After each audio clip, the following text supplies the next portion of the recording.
that in algebra for an overload next time. So we have English now, and when you said next time, you're about starting a new semester? Yes, at the last meeting you approved, I think it was an algebra doing the same thing, paying 1/8 of the salary for, it adds one block to them and they do without a conference period. And this is for the rest of the year? Yes, sir. It's for a second semester English class.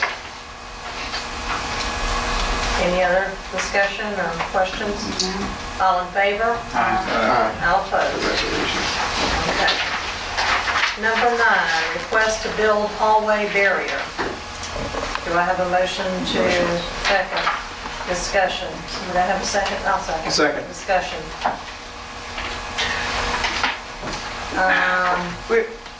I read that, I'm trying to get back to where I saw it. Who's doing this?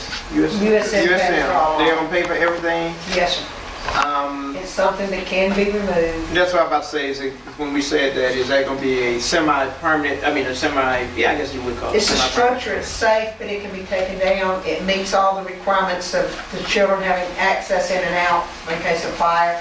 We use the northern part of that hallway for classes, and they have the, it's not the northern, they have the eastern end. And it's just a corridor, it dresses it up, the design looks like it will look nice, but all of the costs stay incurred, and then it can come down. Okay. All in favor? Aye. All opposed? Okay. Craig, what was that? I was in favor. Okay. All right. I'm just late, I'm sorry. Step it up, buddy. All right. Under information, the ABA report is there for your review. Do y'all have any questions or discussion about that? We've added the, James went to the MSBA hot topic session. Do you want to talk about that? Yeah, I went to the hot topic session that was presented by Jim Keith and Todd Ivy. Todd is part of the Mississippi State Board of Education, Department of Education, not Board of Education. And he just gave us some insight on where funding is over the next, this year.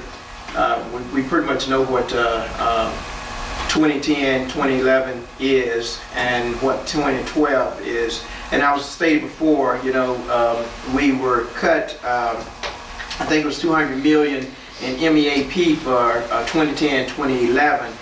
Fortunately, we received $180,000 in stimulus money, which kind of offset that loss to MEAP. However, there has been no projection on how much 2011 and 2012 will suffer, if any, and we believe that it will. But nothing has come out on that. And the thing is that for the next 3 school years up through 2014, we can anticipate continual reduction in MEAP funding. It looks as though the governor is going to push for the same level of spending for 2011, 2012 as he did for 2010, 2011. However, the question is he says same level minus the 200 mil or full funding? And that is a question that has not been answered, but anticipated that he's saying state funding that was given this year, which would be less than 200K. And they don't expect it to go up again, so at least over the time being. Out of that 96 million that were given for our job job fund, 2 mil of that was removed and kept at the state level, and that 94 mil was made available. And each school district were supposed to have submitted what was it? Some type of request, I believe. I can't remember We what had it to was. submit a plan of how we would spend it. Right. And that wasn't a requirement by the feds. It was something that the state wanted, and so it really did not have any impact on what was going to be allocated to you. However, Todd is encouraging each district to pull their funds as soon as possible. even though I think you have until either September to get those, to use those funds, he is recommending that districts pull those funds and offset those, if you have, like we did for the stimulus money, when we received the stimulus money, we put that money to work and some of the money that we pull out of our fund equity, let that remain. And he's saying do the same thing so that you will have those funds on hand, because the governor is looking at 65 million of those Ed Job fund that he wants to keep for some stream flow or some. But the question is, if those funds has already been allocated, how can he say that he's going to keep 65 mil out of that? What they suggested we do is, and we did this, we got the letter from Todd, I signed, I think it came to the board, that we would take the, for Long Beach it was $555,000. We would draw that down. What they suggested is we use that to pay salaries that had already been contracted this year, Right. no new contracts. We did that, we took the $555,000 and ad valorem for this year, and we put it into a special fund. Todd sent all the district superintendents and financial directors the fund code that we were to use. Right. What we are waiting to see is, does the governor, and nobody can tell us this yet, does he say level funding, saying he's going to use that, for Long Beach, use that $555,000 to come up with part of that level funding? Like he'll take what he gave us last year and subtract $555,000 and say, well, you have that. What we are asking, and what some legislators are asking is, okay, level funding what you did, and then let us use the $555,000 to make up part of the $1.3 million deficit that Long Beach had. Right. If you talk in numbers that are relevant to us. We don't know yet how that is going to play out. There will be a push from the legislator when this MAS, group, the Mississippi Association of School Superintendents, we had regional meetings throughout the state where we met with legislators from each area. When we met with those legislators and we went over our legislative agenda, I don't know if any of the legislators in the room understood that House Bill 1059 last year said they gave us an amount of funding, and then if the Medicare, I think it was Medicare money came down from Washington, we were supposed to get an additional amount of money. Well, that was written into the law. The governor's attorneys found a loophole in the law because the amount that when the legislature closed session, the amount that was being discussed in Washington was a certain amount. The legislature put that in the bill. When it was actually voted on in Washington several months later, the amount was less than what was written in the bill, so the governor's attorneys found a loophole that he did not have to honor that. Right. So that money that legislators intended to come to school districts was put into the governor's general fund account, Right. with no guarantee that it will come back to the schools this year. And I think that was on House Bill 1622. It was House Bill 1059. Yeah, it was, House Bill 1059 was 38 mil, and House Bill 1622 was 8 mil, supposedly giving a sum total of 46 mil, but that 8 mil will not be seen. And that 36 million Yeah, hasn't been and that's seen. questionable, yes. None of that has been seen, that is, and we do not expect to get that. Right. Now, there are some legislators that we met with that day at the luncheon that were very upset. That was the first they had heard about it, and I believed them.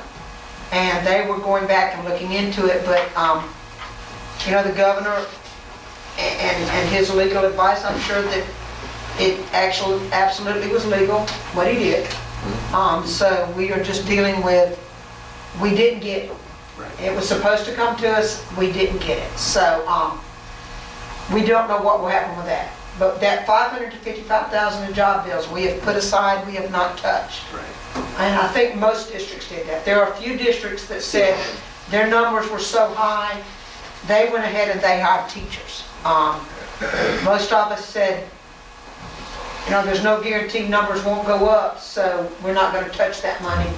We put it aside. And we're just trying everything we can to to get by with what we have to do. Yeah, and the second part of the hot topics was Jim Keith, and he was talking about what school districts decisions school districts will have to make over the next upcoming years. Of course, you know, we experienced some of that last year when we started looking at non-renewals and trying to figure out how we could keep our teacher-student ratio down through other means.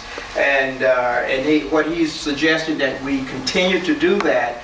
And if we have to go to a RIF, we need to ensure that we have some policy in place that is going to support us in not just RIF in teachers, but making sure that we keep the quality teachers. So, you know, that's something that you have to really look at because many people, many school district is basically, you know, one of those seniority type things. You hear as long as you go first in, first out, or last in, first out type approach. And what Jim is saying is that we need to look at, if we have to go through RIF, look at performance, evaluation, and do it at a schoolhouse level first before you go across the district. And the reason being is that each principal evaluates somewhat differently from another. So if you start looking at evaluation and say, okay, Tim outperformed Jane, well, Claire may have been a tougher evaluator than Angie was. So therefore, you really you're not able to gauge one's performance by how they're evaluated. So that's one suggestion he has. But that's easy to say, but why didn't Jim give us some kind of tool to do that with? Because the reason that all the schools that have let teachers go, that first in, first out, you know, that's the easiest way, and they can do it that way. Okay. And they don't have to worry about it. Give me a moment. Give me a moment. Jim Keith did give superintendents, because he's also the math, so Right. we redid our RIF policy to match the things he said needed to be in there. What Jim provided us, Yes. yeah, what Jim provided us was a sample policy that we can use to help us in coming up with a method by which we can do that. And then he also gave us some letters that we can use for RIF purposes as well. And one of the things that he suggested is that you need to start looking at, if you don't have it already, your teacher evaluation method. You know, how do you evaluate teachers? Do you have a standard evaluation process so that you have something that you utilize across the district, and that when you're coming down to actually letting individuals go for performance, you don't wait until a RIF. If you evaluate it correctly, you identify poor performers and let them go once they have gone through whatever process you have for improvement. If they don't improve, then you let them go and go and hire some other people rather than waiting and hoping that RIF will eliminate those individuals. Amen.